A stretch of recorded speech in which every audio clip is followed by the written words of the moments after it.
Good morning, Bermuda.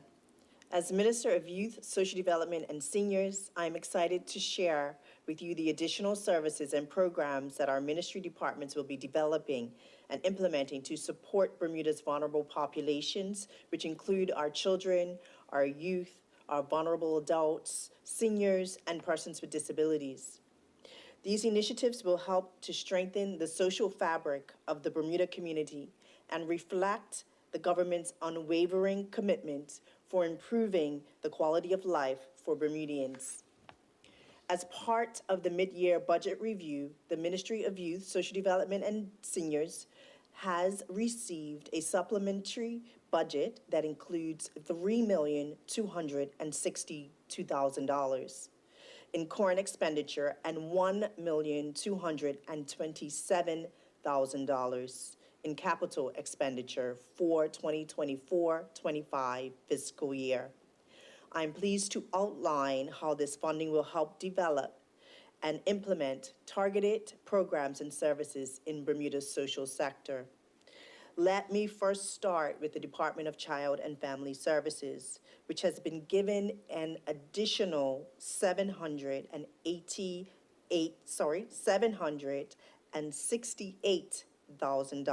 in funding to implement 3 programs, namely support of families in crisis that face sudden financial hardship crises such as immediate need for food, electricity, or medications.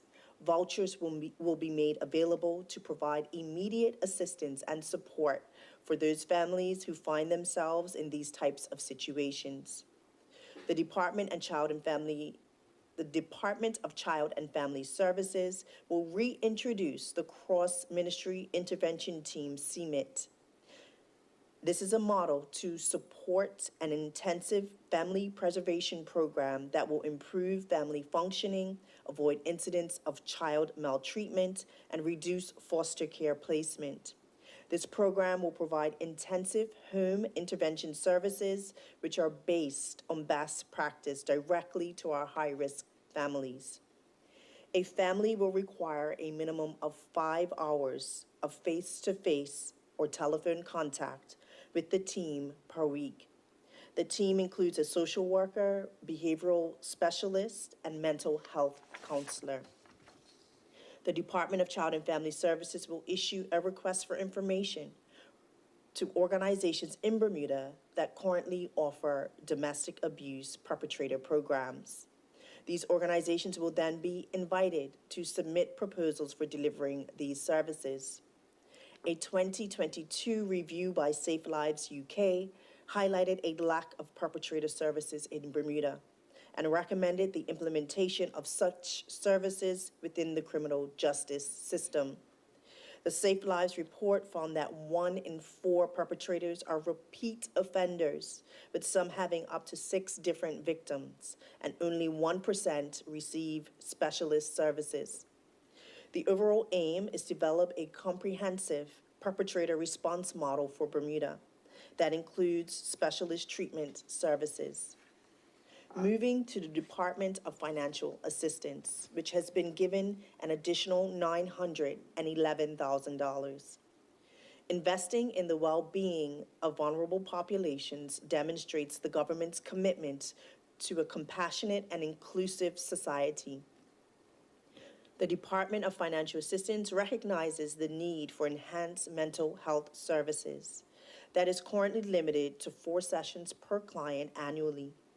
Increased funding will allow more sessions as needed for children and adults on financial assistance, thus improving mental health outcomes and fostering a resilient community.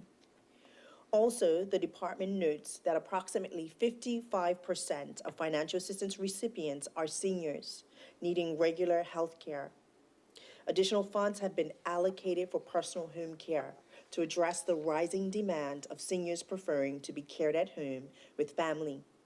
This will also ease the strain on nursing and residential home facilities, rest home facilities, and free up hospital beds for acute clinical needs. Financial assistance will provide a $100 monthly personal care allowance to its clients in rest and nursing homes to ensure they have necessary toiletries and personal care products. This will address a critical funding gap and enhance their comfort and quality of life. The remainder of the current account expenditure of $1,583,000 has been allocated to the ministry headquarters. It will support expanded youth programs, extended services for persons with disabilities, targeted daycare for seniors with disabilities, food services, and food insecure families, as well as housing support services for those suddenly homeless. The Eliza Doolittle Society will receive a grant to help provide nutritious food to individuals and families in need. Their health bag program offers healthier food options every week to persons who need support. Additionally, the ministry is allocating funds towards the plan to end homelessness in Bermuda. This will support housing options and early intervention services, providing a vital lifeline to persons who suddenly find themselves without a home. Our seniors will not be left behind. The Office of Aging and Disability Services will receive additional funds to assist seniors facing financial hardship and who do not have any family support. This will cover essentials like food and health services, helping them live with dignity and comfort. The K. Margaret Carter Center, which serves our persons with disabilities, will extend its service hours to better support clients with disabilities. The day program will now run until 5:45 p.m., allowing families and caregivers to work traditional hours, knowing that their loved ones are well cared for. With extra funding, KMCC will also offer full nursing services for clients with complex needs and establish a daycare program focusing on activities for aging clients with disabilities, enhancing their vocational skills, quality of life, and independence. The Office of Youth Affairs will receive an additional allocation of funding for its community enrichment programs for seniors, adults, and youth for the purchase of materials, equipment, and supplies to enhance the delivery of program courses. The Office of Youth Affairs will also extend daycare services for children of shift workers at the Sammy Davis Central Zone Community Center, ensuring parents and guardians can work late shifts without worrying about their children's safety. The Office of Youth Affairs will expand its before, after, and out-of-school programs at the Purvis, Francis Patton, and Elliott Primary Schools to support our parents. Lastly, the ministry was given a supplementary budget of $1,227,000 in capital expenditure. In summary, the Department of Child and Family Services will be acquiring 2 new vehicles to support the CMIT model of intensive family preservation. This model is designed to provide families with the intensive support they need to stay together and thrive in their home setting. The transportation will support travel to their homes. The Office of Youth Affairs will spend monies on needed facility upgrades at our youth community centers. These improvements will provide our young people and seniors with better resources and a safe, supportive environment to enjoy the services and programs that are offered. The capital expenditure will also lend to renovation at the Margaret Carter Center, I want to say KMCC, needed to implement an expanded senior daycare program, ensuring that our elderly population with disabilities receive the care and attention relevant to their needs. In addition to the Senior Day program for seniors with disabilities, funding will also be used to commence preparation work for a longer-term plan, which is to ensure that our seniors have greater access to daycare services, inclusive of dementia care services, providing more daycare options for families. All of these initiatives aim to strengthen the social services sector and build a stronger, more supportive community. Finally, the government is making a comprehensive investment in the social sector to support our community, reflecting its commitment to ensuring that Bermuda's progress benefits everyone and not just a select few. By addressing the critical social sector's needs and providing targeted support, these programs and services will improve the quality of life for many and support our vision for a fairer and better Bermuda for all. Thank you.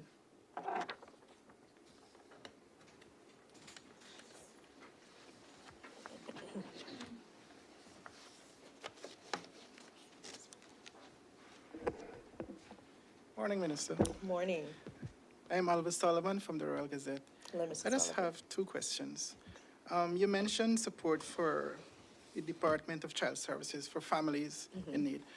Has a survey been done, or will a survey be done to identify the amount of the types of families and numbers of families who will be assisted by the ministry under these initiatives? Yes, so under these initiatives, our team was asked to go back to look at their caseloads and of those families who are experiencing hardship. And yes, families were identified. I can't give you the exact number, but the numbers were identified of those families, particularly in this instance, who need hardship support. Okay, and my last question is about homelessness. This year, a lot has been done by the ministry and other organizations to put strike some efforts into it. Are you satisfied with the results so far, and what are some plans that are ahead under the campaigns to Sure. to effect it? Under the Ministry of Public Works, we have already identified funds that will assist with the inventory of housing options, particularly for us here in Bermuda. Am I satisfied? I wish it was a lot faster, but I know that things take time and we are making steady progress as it relates to our housing inventory, but also in collaboration with other nonprofit sectors, with the Ministry of Youth, Social Development, and Seniors, we are definitely making headway in providing capacity building for our community so that people have a better understanding of what homelessness means in Bermuda. Next week, we actually celebrate, there's an awareness day, World Homelessness Day, which is next week, and we'll be having a conference on the Friday so that people also have the opportunity to capacity build around the topic of homelessness. And this has been an ongoing campaign. It hasn't stopped with the help of the charity Home, which has been very instrumental in getting the information and word out so that our community understands homelessness, because it's not just government's problem, it's not just community's problem, it's everyone's issue that we can hope to have some resolution and progress towards. Thank you, Minister. You're welcome.